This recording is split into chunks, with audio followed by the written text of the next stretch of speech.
ignites the night. The sky stretches wide and endless. Stars scattered above like whispers from a distant world, while we glide silently through the city below. Coruscant sleeps, but down there, tucked away in quiet corners, are the gravestones of those who walked these streets, commanded these troops, and shaped this place in ways too many to count. Some are legends, names etched forever in the history of Gar. Others, well, let's just say they didn't leave the same kind of impression. We'll pass by row after row, each stone telling a story, though many are long forgotten. Officers, creators, leaders, and a few who just happened to be in the right place at the wrong time. There are those who were celebrated in life, and others whose names are barely spoken anymore, though every one of them played a role, no matter how small. Initials mark the first letters of lives once fully lived. A J carved into one grave, R into another, T etched boldly nearby, and not far from it, an I standing plain as day. Each letter hints at a story no longer told, just fragments of what once was, now left for the wind to carry away. But among the countless markers and marble slabs lies one that stands out, etched with the name Sky. He was more than just another officer. Sky was blueprint staff, Gar command staff. The man behind the curtain who kept the gears of the community running smoothly. From high-level command decisions to the intricacies of the Gar Discord, Sky worked tirelessly, pouring everything he had into his role. His gravestone reads that he died of brain rot, the kind of exhaustion that creeps in when you rise too fast and climb too high. Being an officer in Gar is more than just a title. It's a slow unraveling of sanity. But whether it was the endless hours of work or if foul play had a hand in it, there are whispers that an American might have played a part in his death, maybe someone just waiting for the right moment to strike. As for Sky's legacy, some say he lived by a code, that he was a star, underscoring the quiet persistence needed to keep things running smoothly. And so, we move forward, through the rows of stories and secrets, each gravestone a piece of a larger puzzle, each name another chapter in the long, complicated tale of Gar.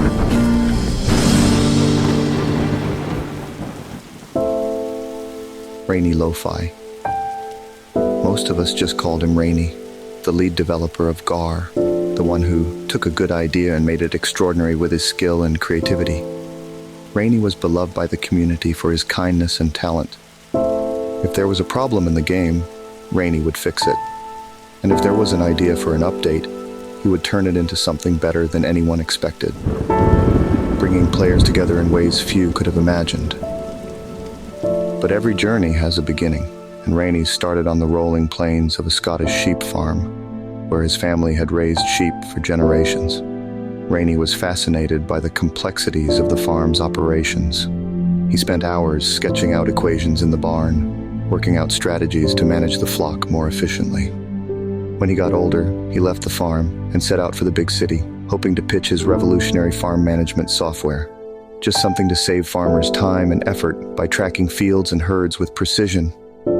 But somewhere between scribbled notes, late-night coding sessions, and a few too many cups of Earl Grey, an extra X in a calculation, a random Q where it did not belong, and suddenly the software was doing something else entirely. It was not farming calculations anymore. It was logic and mechanics that looked a lot more like the foundation for a game. But as he scrolled back through the tangled lines of code, he noticed something strange. Hidden deep in the mess, tucked where no one would have expected, was an odd, stray character. One letter standing out, almost as if it had wandered in by mistake. Z. That one misplaced character threw everything off, twisting his original project into something unrecognizable. And before Rainy could fix it, people started noticing how fun it was. What began as a simple tool had become something else entirely. Rainy leaned into the mistake, polishing what he had accidentally created, and what followed was the beginning of a career in game development. Rainy was not just a programmer. He was an adventurer at heart. He loved to travel and explore new places, and on one of those adventures, he crossed paths with a familiar face. Viking law, They met in the frozen north, among the same Finnish Eskimos who had taught Viking the ancient ways of survival. Over a crackling bonfire, Rainy and Viking formed a friendship that would eventually lead to the creation of the Gar game we know today. They would often joke that Gar was born not in a boardroom, but in the glow of that campfire, fueled by stories, dreams, and the wild beauty of the northern lights. But not every story has a happy ending. Rainy's revolutionary farm management concept made him a target. Some say the big sheep businesses did not take kindly to the idea of being replaced by a clever piece of software. Whether it was corporate sabotage or just bad luck, one thing is certain: Rainy's journey ended far too soon.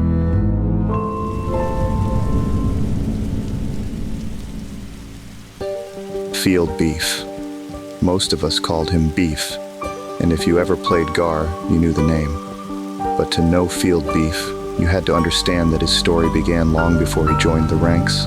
His was a lineage of warriors, stretching back through the smoke and fire of history, where each generation earned its share of glory. His family's medals were so numerous, awarded for bravery and sacrifice in battles that blurred the line between history and legend. Beef was determined to follow in the footsteps of those who came before him. And when he discovered Gar, it was as if fate had delivered him straight to the battlefield. Beef wanted to be the one, the number one officer, the man with more medals than anyone else. There were whispers that Beef's relentless pursuit had become dangerous, that he was pushing himself harder than anyone should. Beef never slowed down. And then, one day, he was gone. No one knows exactly what happened. Some say he pushed himself too hard. Others whisper that there was a final medal, hidden somewhere deep in the system, one that Beef could not resist. And maybe, just maybe, someone made sure he never found it.